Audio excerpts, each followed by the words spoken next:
Yet again in America. Yet again in America, innocent families are slumped to their knees in grief, living the agonizing and unimaginable wait to retrieve the bullet-riddled bodies of their children and parents slaughtered in senseless gun violence. Yet again in America, we search our souls for answers, beg our leaders for solutions that thus far have not come. By one broad measure, the 251st mass shooting in our homeland this year happened 13 hours after the 250th. Yet again in America. And uniquely American. This happens with regularity in large numbers as a pattern just here, nowhere else. Granted, mass shootings like the ones in El Paso and in Dayton represent only a small fraction of our nation's gun violence. But attacks like these are all the more traumatizing, perhaps because after the fact, we can all put ourselves there. We can picture ourselves at a crowded Walmart on tax-free day, scooping up school supplies as kids run about the crowded aisles. We can relate to being at a bar late on a summer Saturday, having a conversation and a laugh with some friends. And now we know what it looks like and sounds like when the regular stops along our journeys in an instant deliver a turning point in our lives or end them. Yet again in America. So much of the everyday must-dos are now at least occasionally clouded in fear, like sending our kids to school. Columbine, Little Rock, Pearl, Parkland, Newtown, University of Texas, Virginia Tech. Fear of gun violence. At work, at a stadium, a movie theater, a house of worship, a Walmart, a bar.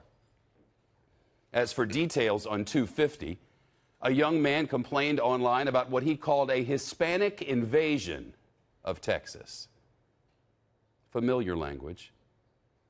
Cops say he drove hundreds of miles from home to that Walmart along the Mexico border, to a store known to attract Mexican families looking for products that they can't get across the line. He was particularly busy on the morning he chose, the school shopping and all, the preparing for kids' futures. Manifesto. Invasion. He killed them. Say police, he's talking in jail and has no regrets. Yet again in America. Then, as the long day and night rolled into the wee hours, as bodies still lay where they dropped at the Walmart after the bullets ripped the life from their bodies, 251. Another angry young man pulled the trigger on his rifle many states away outside a bar. Within 30 seconds, police say 9 people were dead, dozens hurt, hundreds traumatized. Cops in Dayton have not yet explained the shooter's motive, but the killer's former classmates say he'd once been kicked out of school for making a list of girls he wanted to kill. One woman says the gunman once confessed to her that he fantasized about trying to slit her throat and tying her up. Of mass shooting number 251, she says, "This isn't a mystery to me." Is this shocking to you, debilitating or unimaginable? Or is it one of those things that happens yet again in America? Sadly, routine. After all, the Gilroy Garlic Festival was just last week. Remember that? Remember the details of that one? They do in Gilroy. Or Las Vegas. Or the Pulse nightclub. The synagogue in Pittsburgh, the Sikh temple in Wisconsin, the Baptist church in Texas, the Bible study in Charleston. You remember something of many, maybe, as a cable news viewer, likely not all 251 just this year. But survivors will tell you you'd never forget if you saw the killer up close, smelled the blood when it was over, or buried your child. You can't forget.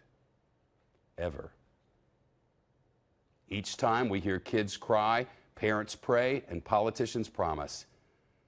Then it happens yet again in America.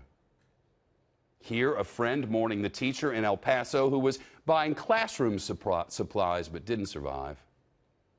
Here, sisters holding each other in Dayton near the spot where their brother drew his last breath. They'll remember.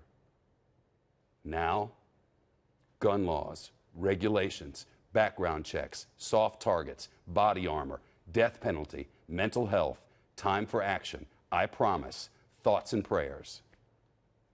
We hear you. We heard you last time and the time before that. And we'll likely do it all soon, yet again in America.